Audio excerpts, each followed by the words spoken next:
Relationship advice. Update. My 28 female husband's 30 male older brother, 35 male, confessed that he's in love with me. What the hell do I do? Original story. This happened last week. I am still shocked and have no idea what to do with this information. A little backstory. My husband and I have been friends since I was in middle school, so we've known each other, and each other's families, forever. We started dating after college and got married 2 years ago. Let's call my husband Greg and his older brother Michael. I've obviously known Michael just as long as I've known Greg, but in that vague, peripheral way, you know, a friend's older brother? He was already well into college by the time I met and started hanging out with Greg, so until we got married, I hadn't had a lot of contact with him except for holidays when everyone was home. Michael and his wife, let's call her Stephanie, have been separated for over a year and are in the process of getting divorced. He primarily cares for their 6-year-old son. Stephanie moved out of state. Michael is an ER physician and has been insanely busy since COVID started, especially since their son's daycare is still closed. Since I'm able to work remotely, I've stepped in to help out with babysitting. As a result, I've had more interaction with Michael, but still, it's not much. Just him getting home exhausted from work, saying thanks. Me saying some version of, no worries, happy to spend time with my nephew. And then I leave. Nothing romantic, no ulterior motives, nothing weird. Then, last week, as I was gathering up my laptop and stuff getting ready to go home, Michael said, "Hey, I really need to talk to you about something that's been bugging me." I honestly thought it was going to be that I had done something wrong in caring for his son, letting him do/eat something he wasn't supposed to or something like that. But then, he essentially told me that he's been in love with me for years, and that his feelings toward me were a contributing factor in him leaving Stephanie, and seeing me with his son and coming home to me every night has been wonderful. He then said, "I understand you're with Greg, but I had to tell you how I feel." I sort of blacked out from shock, mumbled something about needing to get home, and left. I can't stress enough how little one-on-one contact Michael and I have had. Like, I don't think I've ever even hugged him. If you added up all the words we've ever spoken to each other, it might comprise a 30-minute conversation. He's almost like a father/teacher figure to me. I certainly don't feel the same way about him and am blown away, that not only is he apparently in love with me, but I was a contributing factor in his divorce? Which means Stephanie knows how he feels. Because I know some problematic people will ask, no, I have never led him on, worn anything even remotely revealing in front of him, texted him about anything other than childcare logistics, or spent more than 10 minutes alone with him. I'm honestly more confused than anything because, from my perspective, he knows nothing about me, like we barely talk. How the hell can he think he's in love with me? I've avoided him entirely since it happened, saying I had a bunch of meetings and couldn't babysit last week, which I feel really guilty about because I love spending time with my nephew.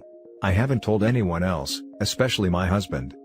Please help. This is so far above my pay grade, and probably above Reddit's as well, but have no idea what to do. I don't want to cause a weird rift between brothers, or not be able to see my nephew anymore. Any advice is welcome.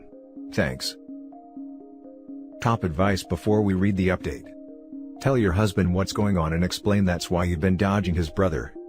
Brother-in-law may think he's in love, but most likely is using what he thinks he knows about you as an ideal to hold up for his failed marriage.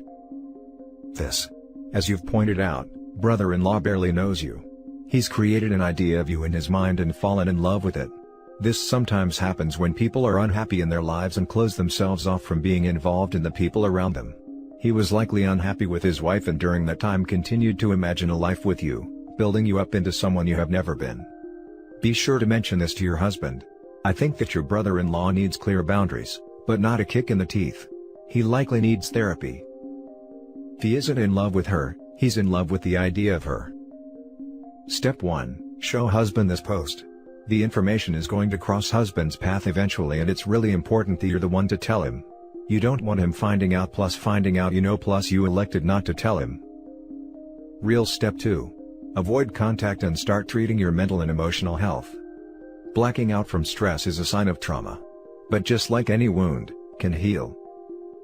Green grass, blue skies. Tell your husband. The brother needs to be called out on his stupidity. Sounds like he's had a tough run, might have got a bit too intense and found comfort in any female in close proximity. It happens. Yep, this exactly, at least if we want to give the brother the benefit of the doubt, which I usually like to do if possible. Now for the update. Damn, I had no idea this would blow up. I honestly thought I'd get like 3 responses. Thank you to everyone who offered their kind advice and insight on my situation. This is going to be super long, but here it goes. My husband is my best freaking friend, has been since I was 12 years old. Keeping this from him for 5 days was the hardest thing I've ever done. I was sick to my stomach and could barely sleep. A special F you to those commenters who insinuated that I was lying and had actually been in love with freaking Michael the entire time and am using this as an excuse to get out of cheating. Who hurt you? I knew, even before posting on here, that I needed to tell my husband. But, being the conflict-averse, socially awkward/anxious person I am, I sort of hoped this would all go away if I just ignored it like nothing happened, or pretend I had gone spontaneously deaf. I didn't want it to turn into some huge deal that made every family get-together impossibly awkward. But the responses I received here were overwhelmingly, "Tell your goddamn husband." Yesterday, Tuesday, morning, I told my husband everything. His initial response, no joke, was, laughing, "What?" Followed immediately by, "Oh my god, this is totally my fault." Incredulous, I asked him how this could possibly be his fault. He explained that when Michael and Stephanie were still married, whenever they would have issues in their relationship, Michael would confide in Greg, who in turn would offer his advice and support.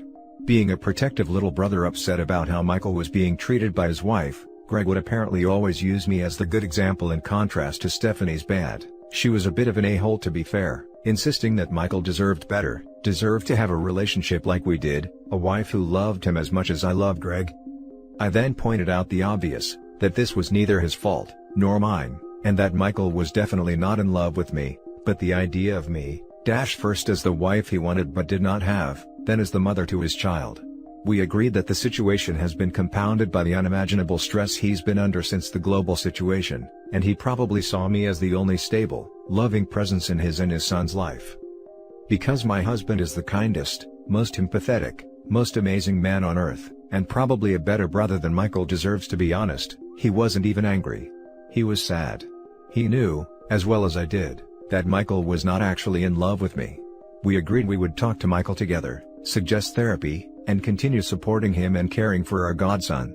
We also agreed that no matter what happened, we would not let that little boy be the collateral damage in this awkward, unnecessary mess, especially when his parents have divorced, his own mother has all but abandoned him, and a global pandemic has prevented him from seeing his kindergarten friends as often. He needs, and deserves, a stable, loving, normal environment in which to be a kid. Greg and I decided that we would watch our nephew together yesterday, at our house. Greg texted Michael that he would be working from home, and to drop the boy off on his way to the hospital. When Michael got off work and came to pick up his son, I was upstairs, leaving them to talk. After they had talked for about an hour and a half, Greg called me downstairs. Both of them had been crying. Michael apologized to me, and to Greg, profusely, total mea culpa. He insisted his intention in confessing his feelings was meant more as a compliment to what an amazing wife I am to Greg, and how happy you make my son, and that was what motivated him to finally leave Stephanie 2 years ago, not wanting to be with me and take me away from Greg, but realizing that I, or, more realistically, someone like me, was what he wanted/deserved. He said he realized it was selfish of him to unload his feelings on me like that, and he knew I wouldn't reciprocate them, but that he felt he would go insane if he didn't just effing say something, with everything else on his plate right now. He said he had been feeling this way for a couple of years and planned to just work through it alone and take it to his grave, but that it just sort of came out like word vomit, and he never in a zillion freaking years would have acted on it. Michael also made a point to underscore the fact that these romantic feelings toward me are quite new, developing about 5 years ago, and were in no way predatory, since he's known me since I was 12 and he was 20. Michael agreed to seek therapy. Greg and I even offered to join him in the sessions if he thought it would be helpful. Greg and I will also still be helping him with his son. He works insane hours and is new to the whole single dad thing. Any babysitting will be done at our house, not Michael's from now on.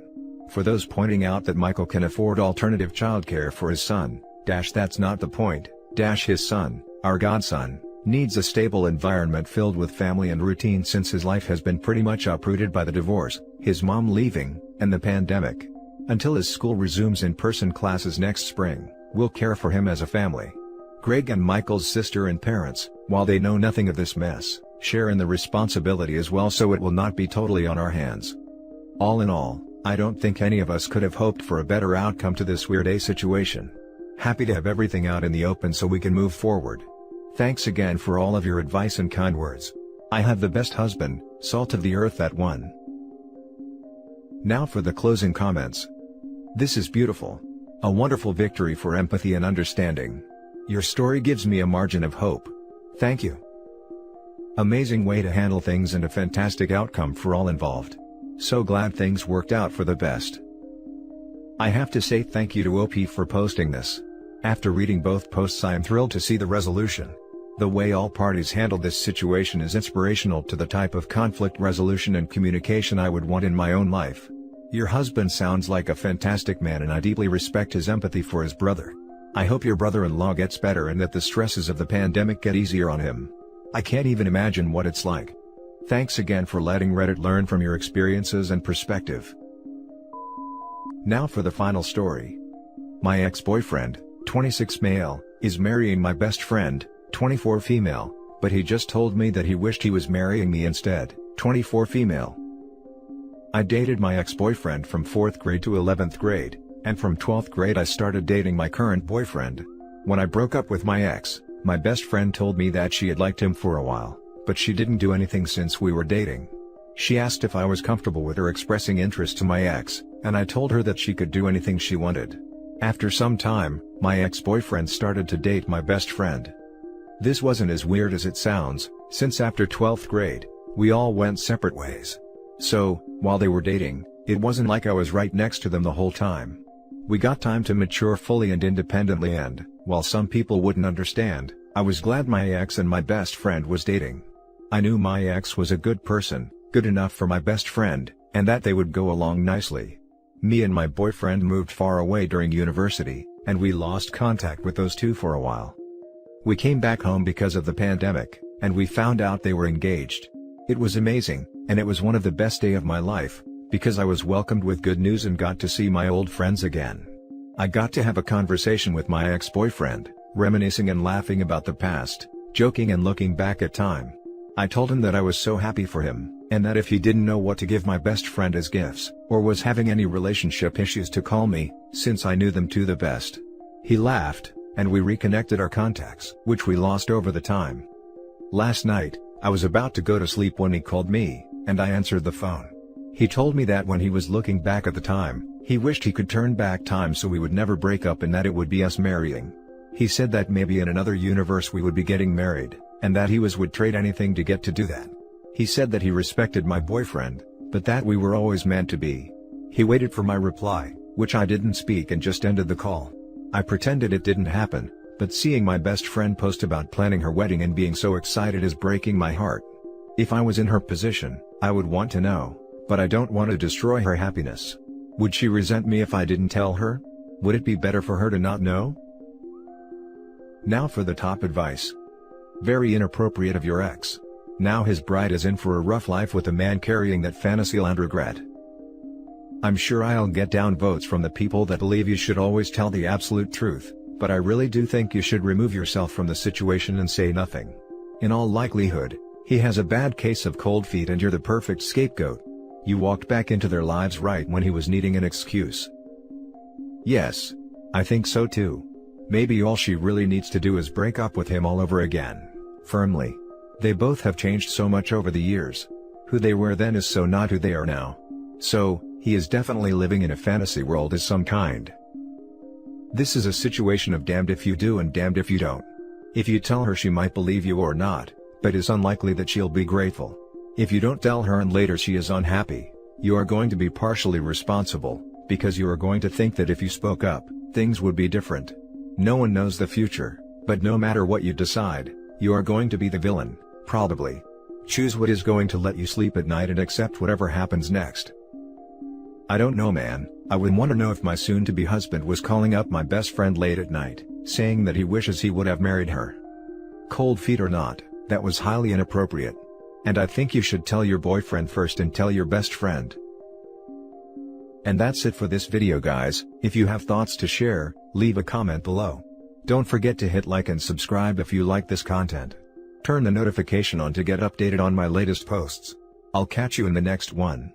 Good day everyone.